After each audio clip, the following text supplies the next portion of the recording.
ত্রয়োদশ জাতীয় সংসদ নির্বাচনে বিএনপির প্রার্থীকে পরাজিত করে জয়ী হন জামাতের প্রার্থী হাফেজ রাশেদুল ইসলাম। 1979 সালে এ আসনে প্রথমবারের মতো বিএনপি থেকে নির্বাচিত হয়েছিলেন তৎকালীন মন্ত্রী প্রয়াত খন্দকার আব্দুল হামিদ। এরপর 1986 সালে অংশ নেয় জামাত ইসলাম। তারপর 1991, 2001 ও 2008 সালেও জাতীয় নির্বাচনে অংশ নেয় দলটি। পরবর্তীতে নিবন্ধন বাতিল হওয়ায় দলটি আর নির্বাচনে অংশ নিতে পারেনি। 2024 সালে ছাত্র জনতার গণ অভ্যুত্থানের পরে নিবন্ধন ফিরে পায় দল।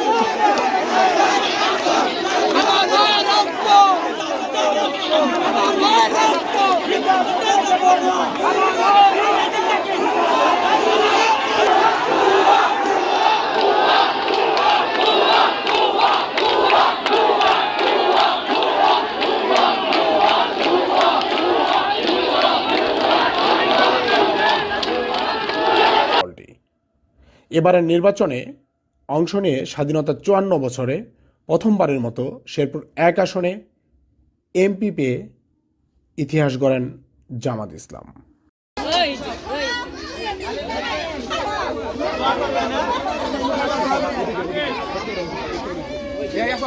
বিজয়ী প্রার্থীর কাছে অবহেলিত এ জনপদের নাগরিকদের রয়েছে নানান দাবি।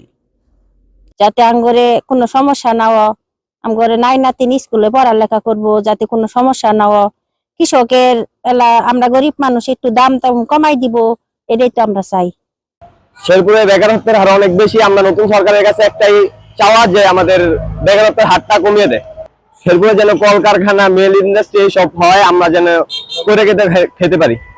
আমরা কৃষক লোক, আমরা যদি আরোগ্য পাবো, যদি আমরা সাহায্য করে দেবো, আমি সুবিধা করে দেবো।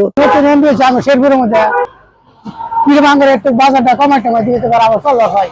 আমরা দিন আনে মনে করেন দিন খাই, সবটা জিনিসের দাম আমরা একটু কম কম হলে আমরা চলা হয়। কিন্তু 4 মাস উঠে মনে করেন কিছু সংখ্যা চলে না। তো আমাদের একটা কলকারখানা দিয়ে যাতে এনে করে দিলে আমরা খাবার পাই। আমরা তো অনেক পরিশ্রম আর কতদিন বেশি এই যে ব্যস্ত আছি, ব্যস্ত মনে করেন আমরা চিন্তা চলে না। আমরা মনে করি যে সার বিষ সেই আমরা পাই না, 500 মতো 1000 1500 সময় হলে নাই। তো যে সারের বস্তা আছে 1200 টাকা করে, ওটা হচ্ছে 2000 টাকা করে। যে কোনো দাম আর কি। আর আমরা সংসার করবার গেলে কাশি জমাতে পারি, আবার আবাদ করে নিয়ে যাই, ওটা সস্তা বেচা হয় না।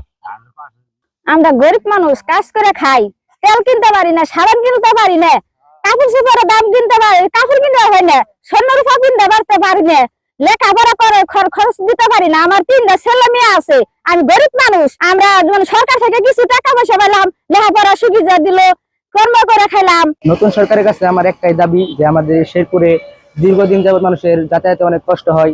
তাদের মনে করেন একটা রেল থাকলে অনেক ভালো হয়, কারণ যাতায়াতে অনেক দুর্ভোগ সৃষ্টি হয় মানুষের। প্লাস আমাদের একটা বিশ্ববিদ্যালয় দরকার শেরপুরে, যেহেতু বিশ্ববিদ্যালয় নাই, মেডিকেল কোনো বিশ্ববিদ্যালয় নাই।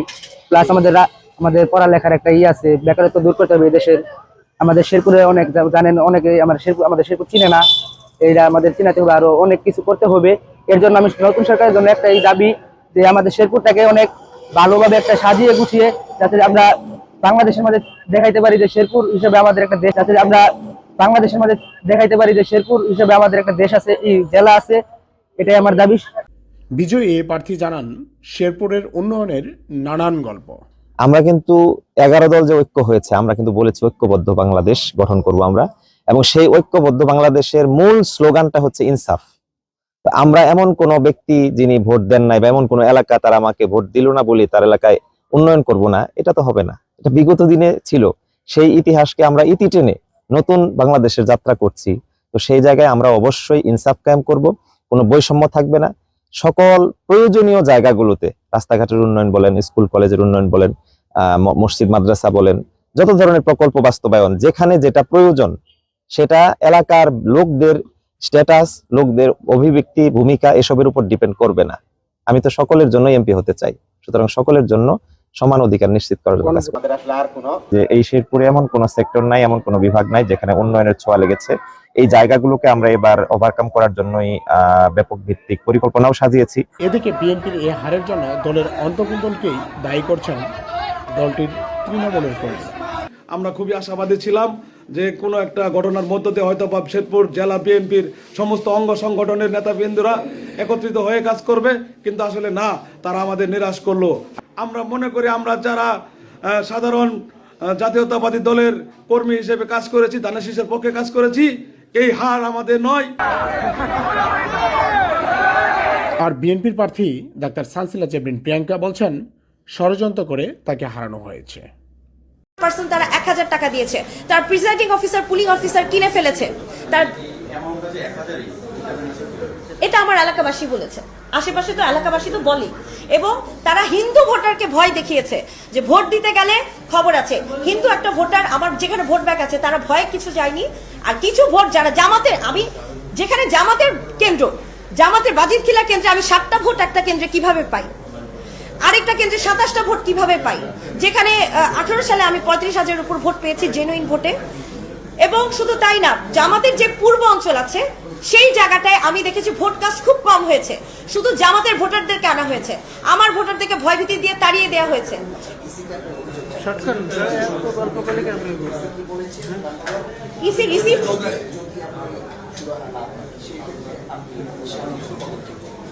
ইসি রিসিভড করেছে, রিসিভড করার পর আমি এটা দেখবো যে এটা সুরাহাটা কিভাবে হয়, এরপর আমি এটা নিয়ে আরো আলোচনায় বসবো, কারণ আমার সাথে শুধু শেরপুর সদর 1 আসনের আমার নেতা কর্মীরা, সারা বাংলাদেশের মানুষ আমার সাথে আছে।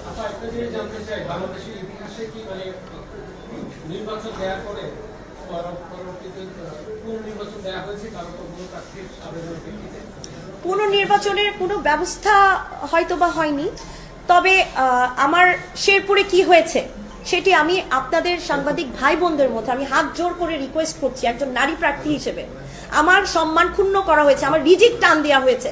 আপনারা এটা জরিপ করেন, আপনারা এটা গোয়েন্দা টিম পাঠান, DGF 5 পাঠান, পাঠিয়ে দেখুন কেন্দ্রে তারা কিভাবে দাড়িপাল্লার প্রতি অ্যাট্রাক্ট করে মানুষ দাড়িপাল্লার ভোটারদেরকে নিয়েছে, আমার ভোটারদেরকে ভয়ভীতি দেখিয়ে তারা ভোট দিতে দেয়নি। এই আমার রিজিক এভাবে টানার তো কারো কোনো ক্ষমতা নেই। এটা একটা লেভেল প্লেইং ফিল্ড হবে। আমার ডিসি আমাকে কোনো সহযোগিতা করেন, বারবার ফোন দিয়েছে, আমার কল রেকর্ড আছে, তিনি আমার ফোন কেটে দিয়েছেন, ফোন ধরেননি। ইউনেকে ফোন দেই, ইউনে বলে যখনই ফোন দিয়েছি তখনই বলছেন যে ঠিক আছে আমি দেখছি, দেখে একটি স্ট্রাইকিং ফোর্স পাঠায়, তারা 15 মিনিট দেখে, তখন ঠিক থাকে। স্ট্রাইকিং ফোর্স যখন অন্য কেন্দ্রে চলে যায়, আরেকটা কেন্দ্রে ঝামেলা শুনি, চলে যায় ওই কেন্দ্রটা ফাঁকা থাকে, ওই কেন্দ্রে এরকম করে। আমার মানুষগুলো কি পরিমাণ জখম হয়েছে আমার ফোনে সব আছে। আমি এদিকে বিএনপির বিদ্রোহী প্রার্থী শফিকুল ইসলাম মাসুদও লড়েছেন শেষ পর্যন্ত।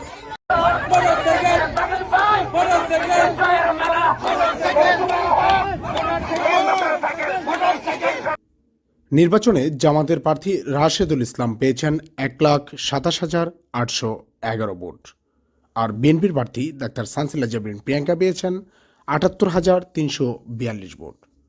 অপরদিকে বিদ্রোহী প্রার্থী শফিকুল ইসলাম মাসুদ পেয়েছেন 62,415 ভোট। নাইম ইসলাম, দেশ টিভি, শেরপুর।